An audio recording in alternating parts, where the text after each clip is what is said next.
this is Lauren. Hello, welcome or welcome back to our channel for NOI Education Services. And today we are continuing with our RTO operation series. And what we are talking about today is completion, timeframes, and tracking progression. And specifically what I want to focus on from an admin perspective is some of the fields that we actually need to be getting right to get really good data on this. So one of the things that we often find is that admin are probably the least likely to be given a lot of training. They're certainly the least likely to be given a lot of professional development. And then the other thing that they're not given is they're often given the what as opposed to the why. And what I mean by that is that they're told what they need to do, like what data they need to enter, but they're not told why they need to enter it in a particular way. So they're not given the background on like, this is the funding contract requirement as to why we need to put this information in. And the result of that is often that there is a lot of information that is not put into the student management system that should be put into the student management system. And as a result, when we go to pull data from that system, the data isn't accurate and it's a GIGO process. Certainly, this is a massive issue when we do our migrations. So we do a lot of migrations. We work with Accelerate from one student management system to another. And quite often, RTO owners, CEOs, things like that get frustrated by that process because that it inevitably leads to us identifying, a wide range of issues, being that we're taking over students that they think are active, that they're not actually active, that the student numbers are incorrect, that there's a lot of messy data, there's a lot of fields missing, things like that. So there's a couple of things that I want to touch on that are really important to getting good student data that you should be checking when you're looking at your student files. So one of the things that I recommend as a CEO is that you know how to do a file check. And by a file check, I mean you can go and you can pull a student's file and you know what you're actually looking for. And it amazes me the amount of CEOs that don't have this particular skill. The best RTO owners, the best RTO managers that I've ever worked with are people that can go and pull a student file and they know exactly what it needs to be from admin. Several of them have worked within admin, others have not worked within admin, but they've learned that this is like an important skill to be able to do in order to, like, when you're preparing for a state funding audit, when you're preparing for an ASCO audit, being able to know how to go and do these file checks and know what you're looking for, to me, that's a sign of a really good CEO. Is somebody who understands exactly what they're looking for. So they know that they know that all of the assessment evidence needs to be there. They know that an enrollment form needs to be there. They know what a good completed enrollment form looks like, right? They know that the start dates and the end dates are important. They know that making sure that all the trainer and the learner signatures are in there. They can do a quick flick through the file and be like, what's going on, guys? Why are we why is this assessment missing? Why are these dates out? Why are, this, that, and the other? And you don't have to be, a compliance officer or anything like that. There are some really basic things that need to happen within any sort of a file.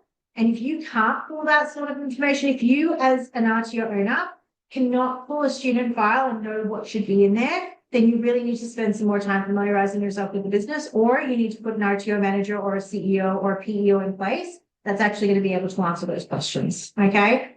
If you are running a multi-business, whereby you maybe are the CEO of the business, but you have absolutely nothing to do with the day-to-day running of the RTO, put another person in place, okay? Whoever is listed as the CEO of your business should be able to explain how the RTO part of your business operates. They should have a broad understanding of the RTO standards. They should be able to do a file check. And I'm sorry, if you can't do those things, then, you probably need to look at the organizational structure of your business and work out if that's right for you. If you're an RTO owner, have that discussion with your CEO and find out if they can do these sorts of things, because it's a really, really important skill. And we always trust but verify with stuff, right? And if you can't do that, then you can't verify. You can't. So, this is often where we end up getting into trouble, where I'll get called into an RTO that's now in an intent to cancel. They had relied very heavily on the RTO manager, on the, on the compliance officer, on the compliance manager, whatever it was. They relied on this one person who was the font of all information, who did not share that information with the rest of the staff. And so therefore, as a result, fucking everything fell apart, right? It happens all the time. So some of the dates, some of the data that we want to have are very accurate. So obviously we want to have all the AVETMISS information in there, okay? We do that from an AVETMISS perspective and we don't want to be getting errors. Now, if you're running your AVETMISS report every 3 months, this becomes an awful lot easier. USIs is one of the biggest ones. It's one of the biggest pain in the asses to track. And one of the other things that we're seeing more and more often is students deactivating their USIs, and that's now throwing errors after the fact. And it's really just not a whole lot you can do once a student deactivates their USI. Like it's just a giant pain in the butt. If you're lodging your data every 3 months, then it's generally not that big of an issue because it means you've probably already lodged it while they were active, and it's not going to impede on the student's USI. It becomes a little bit of an issue. Some of the funding bodies will track you down for it, and then you kind of basically got to go back to them and go, well, look, we've reported on this data, it's done. But that is what it is. Okay, so not so much enrollment date, but commencement date and expected completion date and actual completion date. These are 3 things that are really important when it comes to completion timeframes and tracking progression, okay? So the commencement date of the qualification is the first day. So the commencement date of the qualification should align with the commencement date of the like the first unit being opened. So the activity open date, okay? Now I know in some systems like Accelerate, that happens automatically, like it aligns, and if it's out of alignment, then it will kind of put a little note up at the top of the system. But that is your actual commencement date, right? Your enrollment date is the date you sign all the enrollment documentation, things like that. Your commencement date is the date that the training actually commences, okay? So we've now got a training commencement date. The expected completion date, okay, is either going to be, like if they're doing it as an apprenticeship and a traineeship, okay, then it's going to align to the end date of the traineeship or apprenticeship day, okay? If you're running it as a fee for service course, then it's going to align when the expected period is. It might be that they've signed up for 12 months, they've signed up and they're given 12 months to complete their qualification. That is then going to be the expected end date of their qualification. Now that should align with your TAS. Okay, so your TAS says it is expected that most learners complete this in an average of 12 months. Then 12 months is what goes on there, and that's what aligns. If it's international students, then the expected end date is going to has to align with their PRISM's COE end date.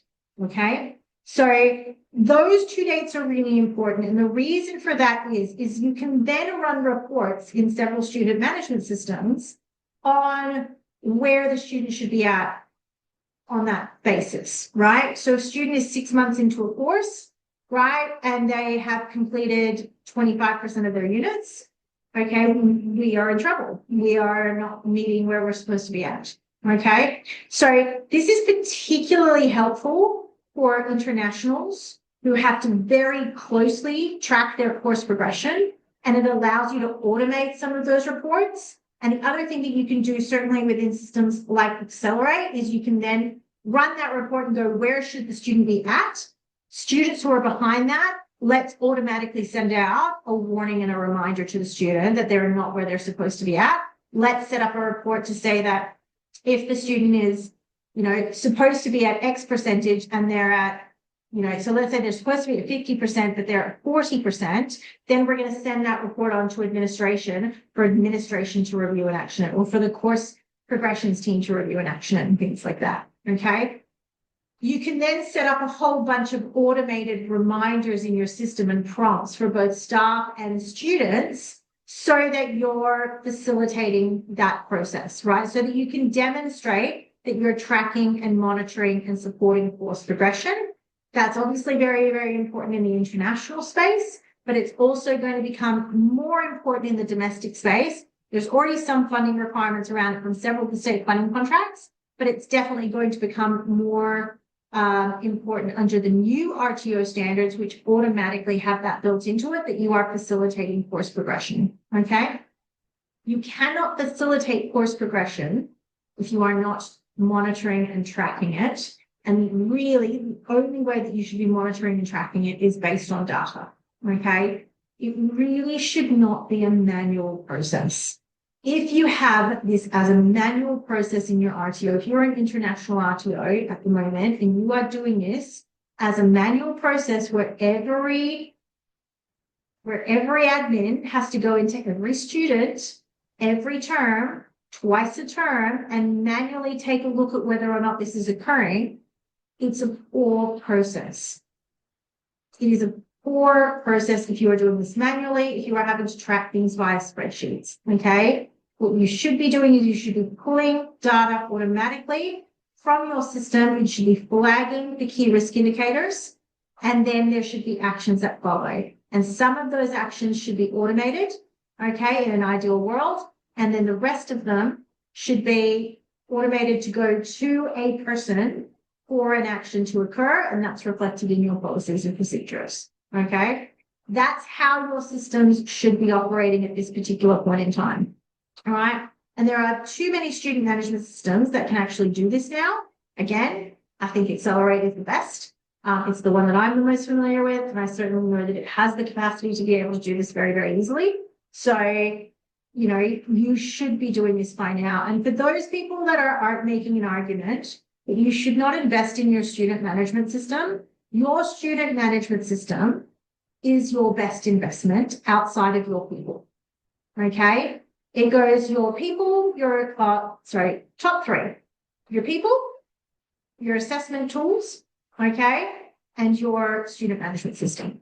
If you can get those three things right, your RTO is going to be fine, okay? Even when issues come up, you are going to be able to navigate them. You're going to be able to demonstrate to the regulator that you're fine, okay? If you get those three things wrong, I can guarantee you it's a cascading effect.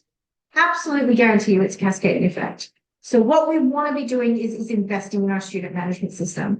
And for those of you that say, oh, well, you know, we couldn't afford that student management system, so we've gone with this student management system. And then we've got SharePoint to manage all of our documents. And then we've got a separate LMS. Oh, well, actually, we've got two LMSs because we use these person's purchased LMS. Oh, crap, sorry, it is.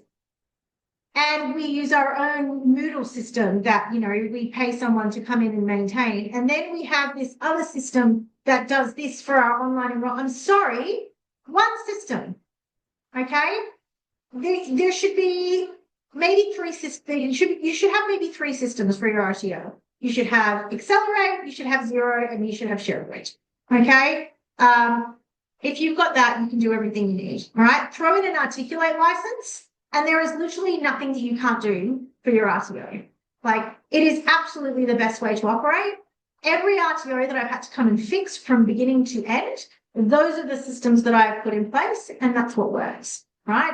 I know exactly what is happening within the RTO. I know what's happening financially. I know what's happening operationally. I know what's happening from a compliance perspective.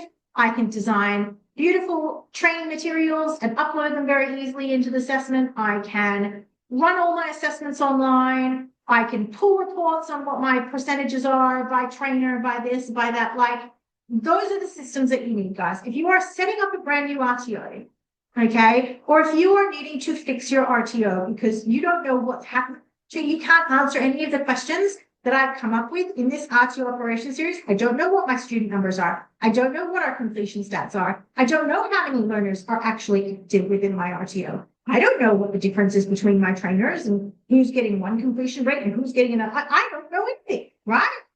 If you don't know that, it's because you don't have the right system in place, or you are not utilizing your system for it. Okay? I've gone in and found $250,000 in unrealized invoicing in an RTO. I have gone in and found $250,000 worth of funding that wasn't claimed within an RTO. Okay? All of these things because I couldn't be bothered, like, we didn't want to bother upgrading from our crappy student management system, which we were underutilizing, which we hadn't trained our admin staff to use, to having a system, which yes, it may cost twice the amount, but guess what? We have found money. We are saving money. We've managed to get rid of an entire admin person, right? Our admin team is happier. We now realize that, when we thought we needed 4 admin for, 800 students, we actually only need 4 admin for 1,200 students now. Okay. And again, this is all dependent on models and things like that. But your student management system and your finance system should give you all the information that you need to run your business effectively. And if you cannot pull, an accurate profit and loss, if you cannot pull an idea of what your actual active student numbers are, then what is the point in having that system? Like, how are you managing and running and controlling your business if you do not have that information? Okay. Tracking the progression of your students, figuring out how many of your students are actually progressing through their qualifications, especially if you are operating in a funded environment where 90% of the states, only pay you for your completions anyway, unless you're operating just in WA, you get paid based on whether or not the students actually complete. All right. If you're getting 20, 30% completion rates in your RTO, you are losing 60 to 70 to 80% of your possible realized revenue. That's the reality. Okay. If your student management system is not worth investing in, what is? What is? You have to have the right systems in place, and you have to train your staff on how to use them. And when I say train your staff, we obviously train our trainers on how to do good engaging strategies, on how to do it. Under the new standards, we have to train everyone, okay? So RTO owners, RTO managers, RTO CEOs, your job is to make sure the RTO runs properly, okay? You can't do that without data, all right? And admin need to know what data is important to be entered and to get accurate, and where they need to pull that information from, okay? So if you've got RTO, in an international RTO, your admin should have access to prisons, right? At least a couple of them, so that they can pull that relevant data. If you're running a funded RTO, your admin should understand what your training contracts require, all right? This is the kind of information that you need in order to go from surviving an RTO to a thriving RTO, and that's really, really important. So that's enough for my rants, guys. As I said, this is about tracking progress and validating success. And the validation of the success is actually being able to have a really good idea of it, and then being able to identify those issues on a regular basis. Okay, that is ultimately what getting your completion timeframes is going to tell you. It's going to tell you all your risk indicators of your RTO. It's going to tell you how to get there. If you guys want to do any sessions on actually how to run these reports in your student management system, you can always reach out to us. You can reach out to our operations manager, Laura Cordeshi, laura@anawaya.org. She is absolutely the best person if you want to organize a training session with us. You can see some of my other podcasts within this series. Strongly recommend that you check out the first 2 in particular. Otherwise, by all means, guys, if you've got any questions, feel free to drop them below. If you disagree, by all means do so, but do so respectfully. I hope you guys are having a great 2025. If there's anything else you want to know about operations, drop that in the comments below, and we will try and address that as well. My name is Lauren Holmes for Anawaya Education Services.